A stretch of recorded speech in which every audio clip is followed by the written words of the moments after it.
Hi, my name is Mike Ejven. I am a T4 paraplegic. I was injured in 1984 by a gunshot wound. I've been in the chair for just a little over 23 years. I was introduced to flying at a really young age. I've got a lot of pilots in our family. There's actually about, including myself, right now about 7 people in the family that fly. So at an early age I was up with my uncles flying and just developed a passion for flying quite early on. I originally was in Air Cadets, wanted to take on a career in the Air Force. That was just one year prior to myself getting injured in the accident. So I've always had that passion, and it was probably when I was about 19 or 20 years old when I was actually initially looking to purchase an airplane and get my pilot's license. I'm not too sure exactly what diverted me, but primarily I guess the purchase of a home and a mortgage.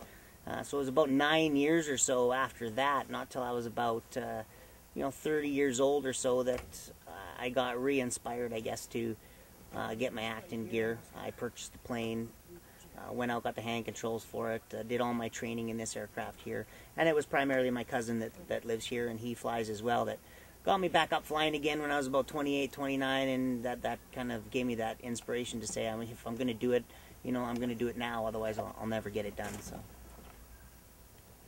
I was introduced to a fella back in the late 80s, actually from Edmonton as well, that flew an aircraft. So I was made aware early on that it was possible for people with disabilities, primary paraplegia, to fly certain aircraft. Now there are hand controls out there that are specifically STC'd and stamped for approval for certain types of aircraft. Primarily the big ones are Cessna and Piper, and a variety of aircraft by those manufacturers. So I was aware that you could fly, and that's sort of what gave me, I guess, the bit of information to get me going. I have spoke to a number of people though that thought that once they were disabled at this sort of a level, that there was no hope of flying anymore, and that definitely is not the case. I've heard that on a number of occasions. So I guess if there's a will, there's a way. There are those, like I said, those STC hand controls. However, most aircraft can also be custom engineered with hand controls as well. The hand controls are primarily, obviously, for those that know a little bit about flying, are for the rudder controls.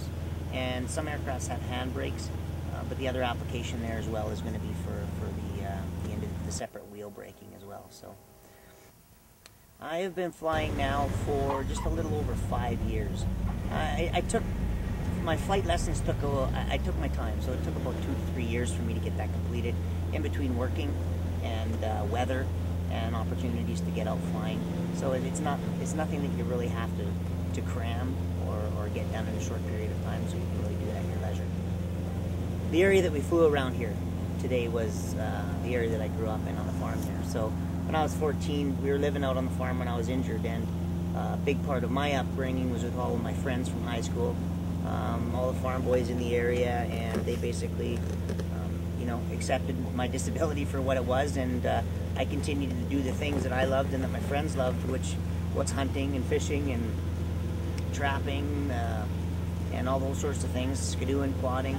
So, after I got out of high school, and from then, I developed a passion for quadding, for snowmobiling. I still continue to hunt to this day for big game. Always been a water bug, so it was shortly after high school that I also got my scuba diving certification. So I'm currently I head down to Mexico. I really love the Mayan Riviera. Go down there every winter for a couple weeks and do a lot of diving down there. I guess my newest dive passion is the cave diving, so I've been getting involved with a little bit of that. Any advice I'd give somebody that's new to an injury, I guess, there are all sorts of injuries, but if I can relate it to paraplegia like myself, by all means, life is not over. The world is at your disposal, really. It's all up in your head, and it's all about what you want to do with yourself, and what you want to make, the time that everybody here has left.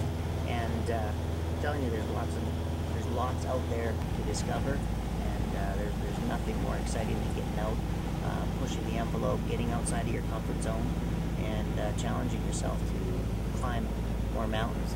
Obviously, the disability is one mountain to climb, but I believe people that can climb that mountain of disability and get over it, are just that much more of an individual for doing it, and I think that they've got that bit of sense of adventure to go out there and push themselves to do more things. So don't let any disability get you down. After a disability, these type of things are available to them, and that it's possible to even try, but definitely not the case.